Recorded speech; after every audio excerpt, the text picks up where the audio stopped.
Hello guys, అందరికీ నమస్తే. చాలా లేట్ అయిపోయింది వీడియోస్ అప్లోడ్ చేయడం. సారీ, కొన్ని రీజన్స్ వల్ల అప్లోడ్ చేయలేకపోయినా. యాక్చువల్లీ నిన్న మార్నింగ్ నేను హైదరాబాద్ నుంచి గోవాకి స్టార్ట్ అయినా. సో వచ్చేసరికి నైట్ అయిపోయింది. బై రోడ్ వచ్చేటప్పుడు కొన్ని వాటర్ ఫాల్ షార్ట్స్ తీసిన, అవి నెక్స్ట్ మీకు ప్లే చేసి చూపిస్తా. సో ఇప్పుడు వచ్చేసి కాండోలింలో ఉన్నాము. ఇక్కడ రూమ్ తీసుకున్నామని చెప్పా కదా నేను, నైట్ రాగానే లేట్ అయిందని చెప్పేసి. సో ఇది వచ్చేసి నా రూమ్ అన్నమాట. సో నిన్న ఒక చిన్న బర్త్డే సెలబ్రేషన్ ఉంటే మా ఫ్రెండ్ది చేసినాము. సో రూమ్ అయితే బాగానే ఉంది. పర్ డే మాకు 3500 తీసుకున్నారు విత్ బ్రేక్ఫాస్ట్కి.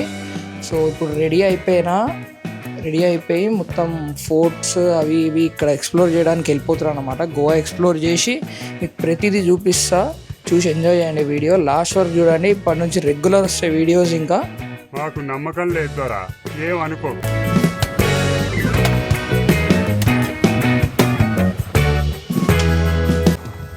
చూసారా, అద్దిరిపోయింది కదా అసలు. మనము గోవాకి వెళ్ళేటప్పుడు స్టార్టింగ్ ఘాట్ రోడ్ ఎంటర్ అయ్యేటప్పుడు ఉంటుంది ఇట్లా చిన్న టైప్ ఆఫ్ వాటర్ ఫాల్స్. అసలు మామూలుగా లేదు, ఫొటోస్ అద్భుతంగా వస్తాయి. దిగుదాం ఇప్పుడు వెళ్ళి.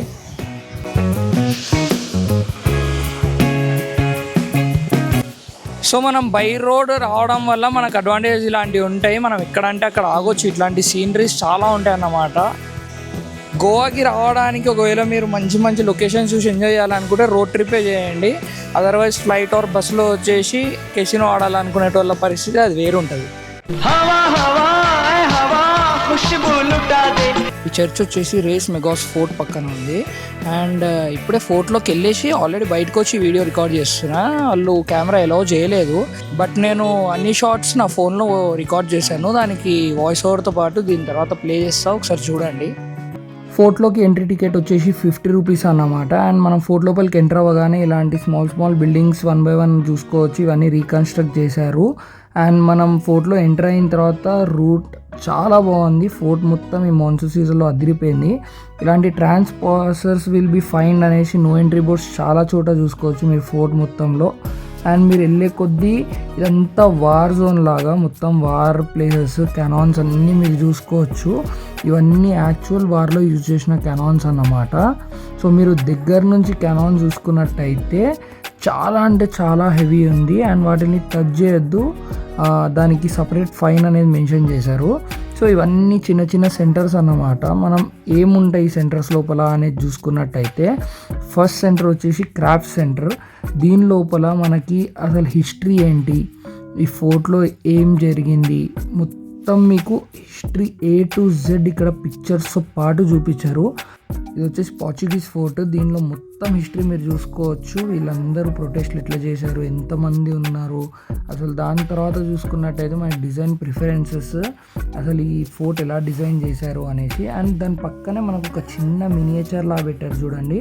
సో ఇక్కడ A to Z అసలు పర్ఫెక్ట్ డీటెయిలింగ్తో పాటు ఫోర్ట్ మొత్తాన్ని చాలా బాగా ఆర్కిటెక్ట్ చూపించారు.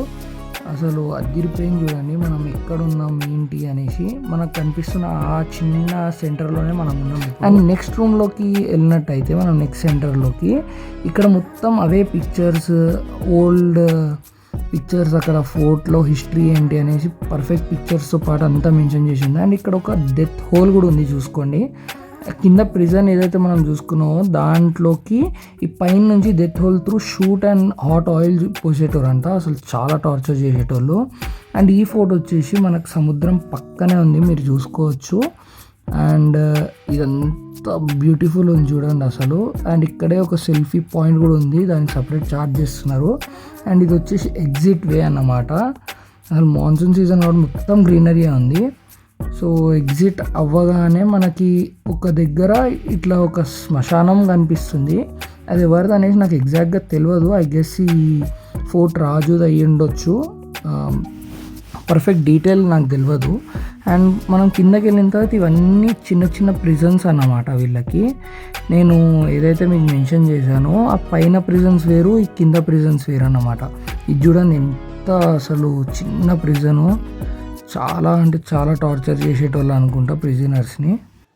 సో ఇప్పుడు వచ్చేసి మనం ఫౌంటైన్ హ్యాజ్ అనే ఓల్డ్ క్వార్టర్స్ దగ్గరకు వచ్చాం. బేసిక్గా ఇది ఒక ఫ్రెంచ్ స్ట్రీట్ అన్నమాట. ఇక్కడికి ఎందుకు వస్తారంటే మంచి ఫొటోస్ తీయడానికి, ఒక ఫారిన్ వైబ్ వస్తుంది ఇక్కడికి వస్తే. సో ఇట్లుంది స్ట్రీట్ అనేసి మీకు చూపిస్తారు. ఈ టైప్ ఆఫ్ స్ట్రీట్ ఉంటుంది. బిల్డింగ్స్ అన్నీ లైక్ ఓల్డ్ స్కూల్ బిల్డింగ్స్ లాగా, కొంచెం ఫారిన్లో ఉండే బిల్డింగ్స్ లాగా ఉంటుంది. బేసిక్గా ఫ్రెంచ్ బిల్డింగ్స్ అంటే ఎట్లుంటాయి మీకు ఐడియా ఉంటుంది కదా, ఆ టైప్లో ఉంటుంది.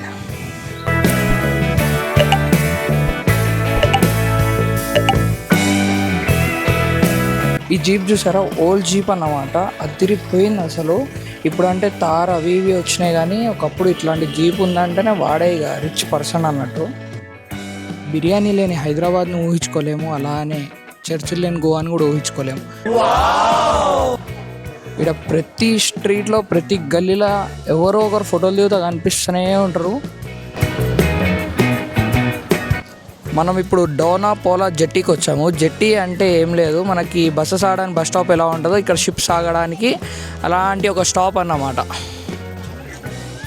సో డోనా పోలా జెట్టీకి వచ్చేసాము. పేరు వింతగా ఉంది కదా, నాకు అది పేరు వినగానే బోండామొండ రైల్వే స్టేషన్ గుర్తొచ్చింది. ఆ బోండామొండ రైల్వే స్టేషన్ ఏంటో కింద కామెంట్స్లో మీకు తెలిస్తే టైప్ చేసి పెట్టండి. సో ఇదన్నమాట డోనా పోలా జెట్టీకి. నాకైతే పెద్దగా ఏం అనిపించలేదు. దీనికి ఒక 50 రూపీస్ ఛార్జ్ చేసిరు ఎంట్రీ టికెట్, బట్ అంతేం లేదన్నమాట, నార్మల్గానే ఉంది. వ్యూ కూడా అంత సూపర్ డూపర్ ఏం లేవు, బోట్స్ ఏం కనిపిస్తలేవు. So okay. ఇక్కడ చూసుకుంటే కొంతమంది ఫిషర్ మ్యాన్స్ కనిపిస్తారు. మీకు కనిపిస్తున్నారా ఫిష్ పట్టుకుంటాడా? మేము ఈరోజు వచ్చేసి బీచ్ దగ్గరకు వచ్చినాం. ఇది వచ్చేసి నాగ చైతన్య సమంత పెళ్ళి చేసుకున్నారు కదా, ఆ బీచ్. సో ఈ బీచ్ పేరు మీకు తెలిస్తే కింద కామెంట్లో చెప్పండి. మిగతా బీచెస్, బాగా బీచ్, క్యాండోలిమ్ బీచెస్ కంటే ఇక్కడ కొంచెం జనాలు తక్కువ ఉంటారు, బికాజ్ ఇది కొంచెం దూరం ఉంటుంది మెయిన్ మన నార్త్ గోవా సైడ్ నుంచి. సో బీచ్లోకి వెళ్ళాల్సిన సమయం ఆసన్నం అయిపోయింది. ఇక బీచ్లో కురుకుడే, ఫుల్ ఎండగా ఉంది. ఈ టైంలో బీచ్లోకి వెళ్తే మస్తు మజా వస్తుంది. సో అదనమాట, చలో వెళ్ళిపోదాం బీచ్లకి. ఈరోజు డే 3 ఇన్ గోవా. నిన్న వచ్చేసి మీకు బీచ్ దగ్గర చూపించాను కదా, బీచ్లో కాసేపు ఆడుకున్న తర్వాత ఇంటికి వెళ్ళిపోయాం, గ్రహణం ఉందని చెప్పేసి. సో ఈరోజు ఎర్లీ మార్నింగ్ లేచి రెడీ అయిపోయి సింకేరియం అనే ప్లేస్కి వచ్చాము. సో మైక్లో ఛార్జింగ్ అయిపోయింది, డైరెక్ట్గా మాట్లాడుతున్నా. మీకు కొంచెం ఆడియో డిస్టర్బెన్స్గా ఉండవచ్చు. మీరు ఈ లొకేషన్ చాలా మూవీస్లో చూసి ఉండవచ్చు. ఇక్కడ చూడండి, చేపలు కూడా పడుతున్నారు అక్కడ. సో పాత్ అదిరిపోయింది అసలు. అండ్ వాటర్ లెవెల్ కూడా ఈరోజు చాలా ముందు వరకు వచ్చేసినాయి. చూడండి, మొత్తం ముందు వరకు వెళ్ళిపోతున్నాయి అలలో.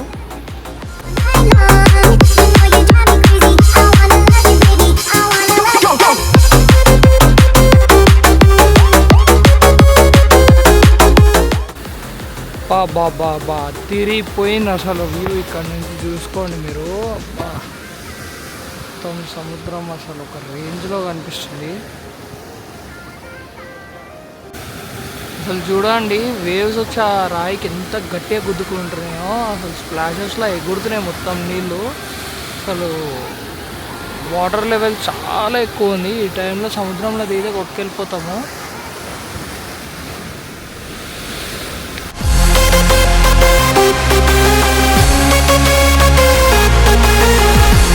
Danger zone warning, tourist are warned not to venture beyond this point. So ఇక్కడ డేంజర్ పాయింట్ పెట్టేసారు, అయినా డేంజర్ ఉన్నాయి, ఏమన్నా మనం వెళ్ళిపోదాం.